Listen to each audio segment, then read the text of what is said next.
اے لطیفہ عرض کیا ہے. سیدنا غوث اعظم فرماتے ہیں مادر زاد ولی اللہ ہونے کے باوجود فرماتے ہیں میں نے 40 سال عشاء کے وضو سے فجر پڑھی ہے. کہانی کتنا عرصہ؟ مادر زاد ولی. ہم فرض نہیں پڑھتے، سنتیں بہت سے لوگ نہیں پڑھتے، واجب کتنے نہیں پڑھتے. وہ روزانہ کتنی عبادت کر رہے ہیں. عشاء کے لیے وضو کیا، ساری رات عبادت میں گزاری، صبح فجر ہو گئی. غوث پاک نے کتنے سال تک عشاء کے وضو سے نماز فجر ادا فرمائی؟ جلدی 40 سال. جواب درست ہے. تسی تے بڑا فخریہ کہندے ہو عشاء کے وضو سے فجر.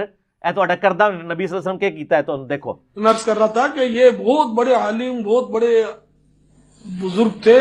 بزرگی کے پہلے مسلمان نہیں بچاؤ ایسے لوگوں کی جنہوں نے بارے تسی جھوٹ مشہور کیتے ہیں. فرماتے ہیں 15 سال میں نے اس طرح گزارے. عشاء کی نماز کے بعد اپنے حجرے میں جاتا، کھونٹی ایک گاڑی ہوئی تھی دیوار میں، کچھ بھی سمجھ لیں، ہک لگایا ہوا، اس کو پکڑ لیتا اور ایک ٹانگ اٹھا لیتا، بسم اللہ الرحمن الرحیم سورہ فاتحہ سے قرآن پڑھنا شروع کرتا، اور اٹھائی ہوئی ٹانگ زمین پر اس وقت رکھتا تھا جب پورا قرآن ختم کر لیتا تھا. 15 سال اس طرح گزارے.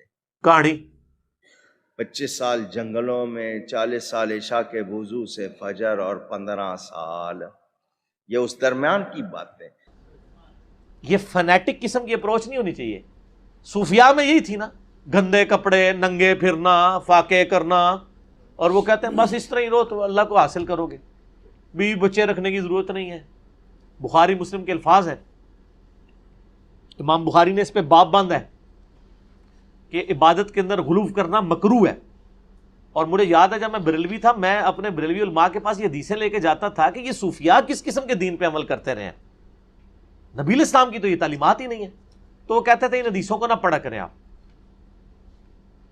تو ان کو پتا تھا کہ یہ کہیں علمی کتابی نہ ہو جائے، یہ ٹنی سے سنی نہ بن جائے. اور اللہ کے فضل سے بن گئے، الحمدللہ سنی بن گئے، صحیح والے سنی، کتاب و سنت والے، سنا کے سنی نہیں. تو بخاری مسلم میں الفاظ ہیں. یہ حدیث آپ کو کتاب و سنت کو مضبوطی سے پکڑنے والا چیپٹر مشکات کا، اس میں بھی مل جائے گی، اور بخاری میں نکاح والے چیپٹر کے شروع میں آپ کو یہ حدیث ملے گی. یہ بخاری مسلم دونوں میں ہے. 3 اصحاب آئے نبی علیہ السلام کی غیر موجودگی میں. امہات المومنین سے انہوں نے پردے میں پوچھا کہ نبی علیہ السلام ہے؟ ان کا نبی علیہ السلام تو نہیں ہے. تو انہوں نے کہا اچھا آپ صلی اللہ علیہ وآلہ وسلم کے بارے میں آپ ہمیں بتائیں کہ آپ کی عبادت کیسی ہے. تو امہات المومنین نے بتایا کہ آپ صلی اللہ علیہ وآلہ وسلم ایک نارمل انسان ہے، آپ نفلی روزے رکھتے بھی ہیں، نہیں بھی رکھتے ہیں، رات کو عبادت بھی کرتے ہیں اور سو بھی جاتے ہیں اور اپنی بیویوں کے پاس بھی جاتے ہیں. تو ان تینوں نے کہا کہ نبی، وہ سمجھ رہے تھے حضور پوری رات ہی نفل پڑھتے رہتے ہیں. اے تھوڑے بزرگ ہی نے جھوٹ مار دینے 40 سال تک عشاء کے وضو سے فجر کی نماز. لیکن میں آپ کو بتاؤں کہ ایسی باتوں کرامت بولتے ہیں. اپنے پوجے پا کے رکھو، خدا کا نام ہے. اگر یہ آپ نے بزرگوں کی بزرگی بچانی ہے تو یہ جھوٹ بولنا چھوڑیں. یہ حرام ہے اس طرح کرنا کہ کوئی رات پوری رات جاگا رہے. بابا اپنے جہاں میں ایک جہاں ہوتا ہے اور اس کا وکری ایک جہاں ہوتا ہے. بخاری مسلم دونوں میں حدیث ہے. عبداللہ بن عمر بن عاص کے باپ عمر بن عاص نے شکایت کی کہ عبداللہ بن عمر بن عاص کی بیوی نے مجھے شکایت کی ہے کہ یا رسول اللہ صلی اللہ علیہ وسلم میرا بیٹا اپنی بیوی کے پاس نہیں جاتا، پوری رات نمازیں پڑھتا ہے. آپ نے عبداللہ بن عمر بن عاص کو بلا کے ڈانٹا اور آپ نے فرمایا اے عبداللہ تیری بیوی کا بھی تجھ پہ حق ہے، تیرے جسم کا بھی تجھ پہ حق ہے، ٹھیک ہے، تیرے خاندان کا بھی تجھ پہ حق ہے. اگر روزانہ رات کو جاگے گا تو تیری آنکھیں اندھی ہو جائیں گی. رات کو آرام بھی کیا کر، اپنی بیوی کے پاس بھی جایا کر. اور یہاں آپ تذکرۃ الاولیاء پڑھیں، کئی صوفیاء کے بارے میں ملتا ہے کہ وہ نمک کا سرما لگایا کرتے تھے تاکہ رات کو عبادت کریں. لوگوں نے سبحان اللہ، لعنت ہے. حضور تے اپنے صحابی نو کہہ رہے ہیں رات کو جاگنا نہیں، انا ہو جائے گا، سویا کر اور تھوڑی سی عبادت بھی کیا کر. تو آڈے بابے کہتے ہیں عشاء کے وضو سے فجر کی نماز پڑھتے سن. وہ میرا پتہ کس نے پڑھتے سن؟ فجر داخل ہوتی ہے نا 5 بجے، 4:55 عشاء پڑھتے سن تے 5 بجے فجر پڑھتے منحوس آدمی راتی خراٹے ہی مارتے سن. جی میں کو پوچھ لو. ہاں انج اگر کرتے نا پھر ٹھیک ہے، ورنہ دوسرے معنی میں ان کی بزرگی کو نہیں بچ دی. تو بخاری مسلم کے الفاظ ہیں، جب وہ 3 اصحاب یہ بات کر جب سنی نا تو انہوں نے کہا کہ او حضور تو بخشے بخشائے ہیں نا.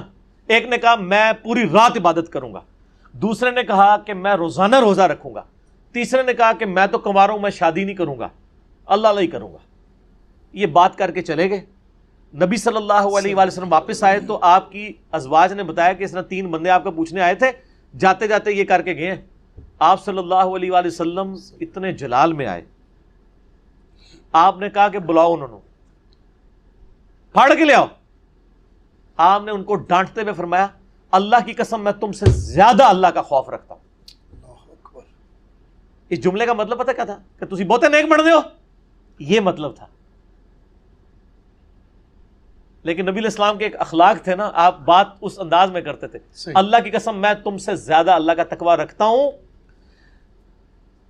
میں رات کو سوتا بھی ہوں اور نماز بھی پڑھتا ہوں, میں نفلی روزے رکھتا بھی ہوں, چھوڑ بھی دیتا ہوں, اور میں نے اتنے نکاح کر رکھے ہیں, اور نکاح میری سنت ہے. فمن رغب عن سنتی فلیس منی, جس نے میری سنت چھوڑ دی اس کا مجھ سے کوئی تعلق نہیں ہے.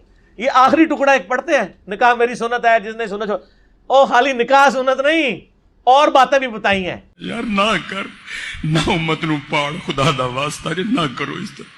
تو آڑے بزرگ بابے نو بھی رگڑا لگیا ہوا جڑے